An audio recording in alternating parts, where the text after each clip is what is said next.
Mention climate change and the phrase net zero gets thrown around a lot, especially by world leaders. 2030 तक net zero बनाने का लक्ष्य रखा है. The net zero strategy. Our plan for net zero. Nigeria is committed to net zero. Net zero what? Is it a scientific concept? If so, why do politicians talk about it way more than scientists do? And is it really the silver bullet that it's made out to be? Let's talk about it.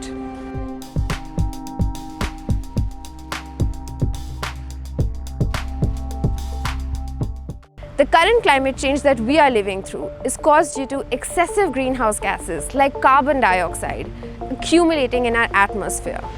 They trap the heat from the sun, warming the earth. I've already explained how global warming works and brings about climate change. You can watch that Net Earth episode here. The gist of it is extreme weather events like heat waves in India, wildfires in Siberia, flash floods in Europe, and drought in Africa will get worse in intensity and frequency if the earth keeps on warming. So we must limit the warming.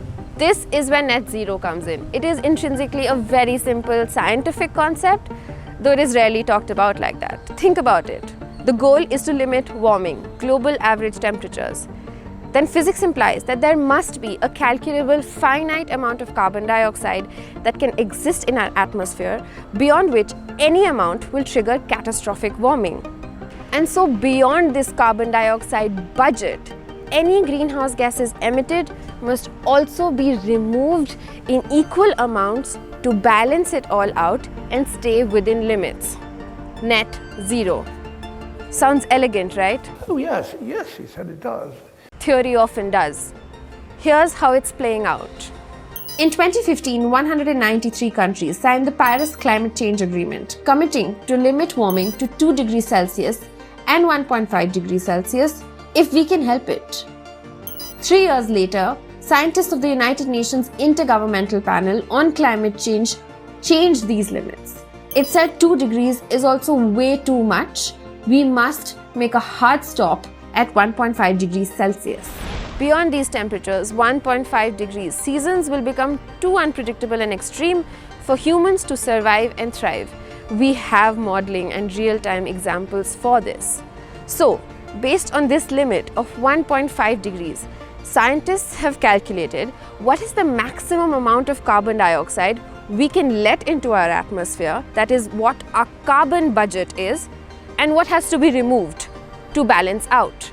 From June 2022 onwards, we, as in the world, can release about 300 gigatons of carbon dioxide if we want to keep global warming under control. Sounds like a lot, doesn't it? It isn't actually. Currently, the world's average annual carbon dioxide emissions are around 40 gigatons. At this rate, we will run out of our carbon budget in just 7 years and blaze past the limit of 1.5 degree warming.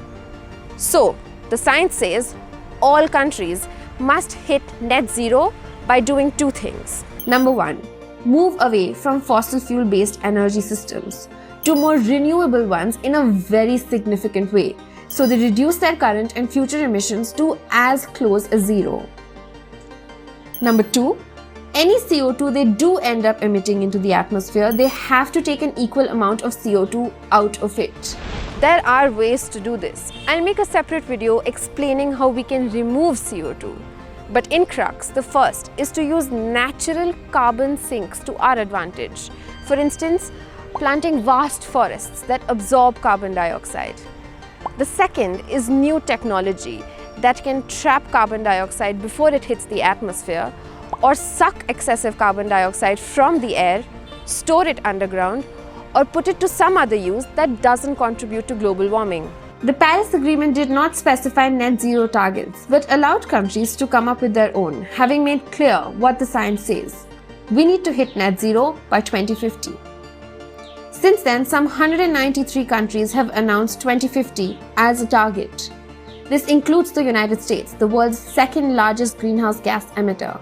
But it has not made it a legally binding commitment.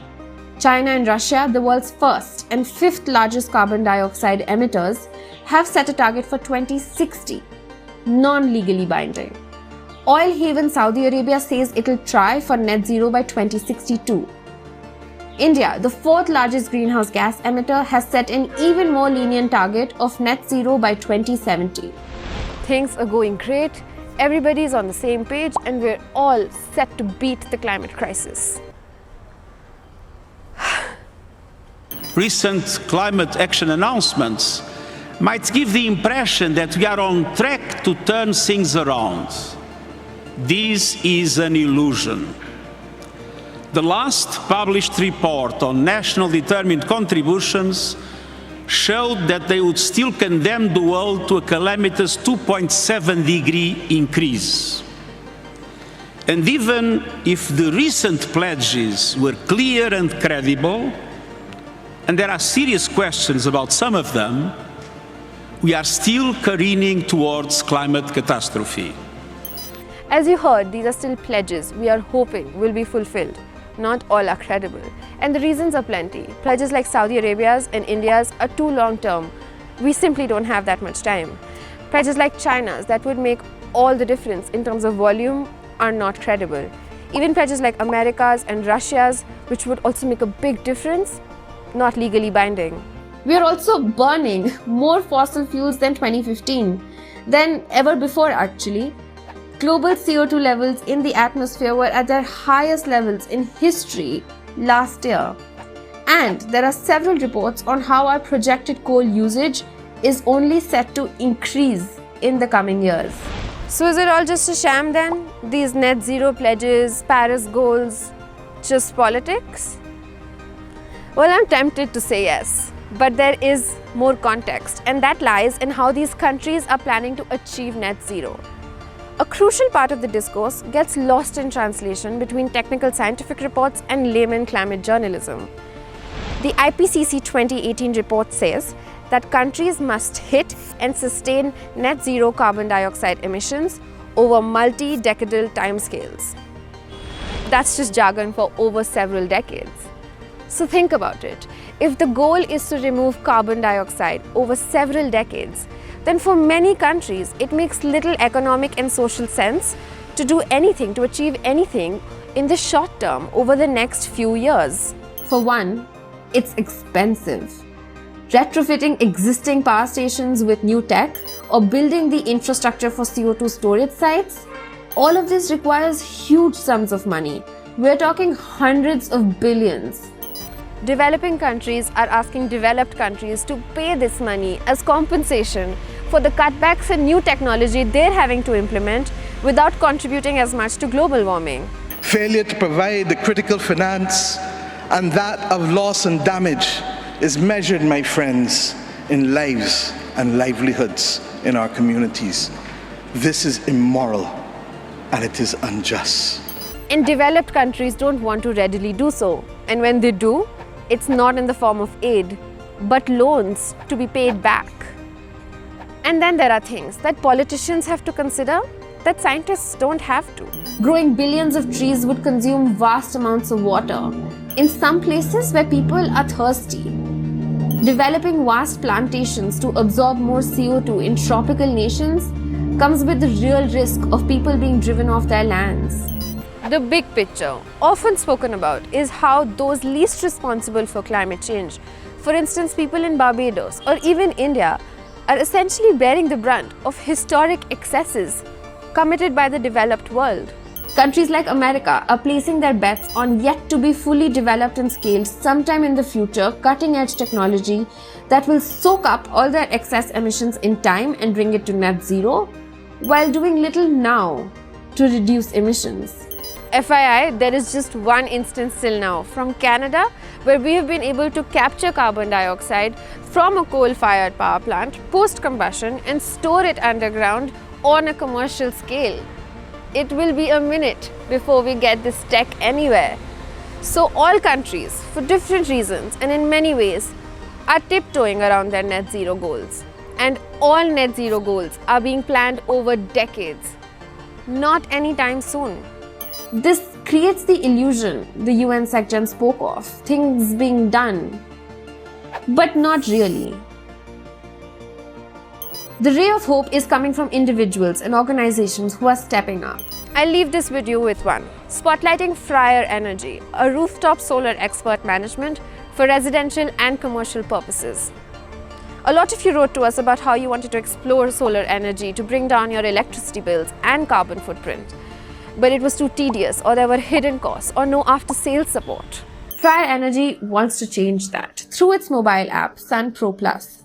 It has made the process of owning a personal solar energy system, including financing, execution, and after-sales service, as simple as, well, scrolling on your phone. Using Sun Pro Plus, people learn about solar energy systems, order one, track installation progress, and monitor their system's performance on their own. Freyr's goal is mass adoption of solar energy and high-quality customer experience. We're not suggesting them or promoting them, just appreciating them for putting the climate crisis front and center, where it belongs. I'll stop here for today. If you found value in this video, please subscribe and hit the bell icon to get notified when a new Net Earth episode drops every Friday. Please leave your comments, questions, feedback, suggestions, climate dilemmas in the comment section below. The Newsworthy team reads and replies to all of them. See you next Friday.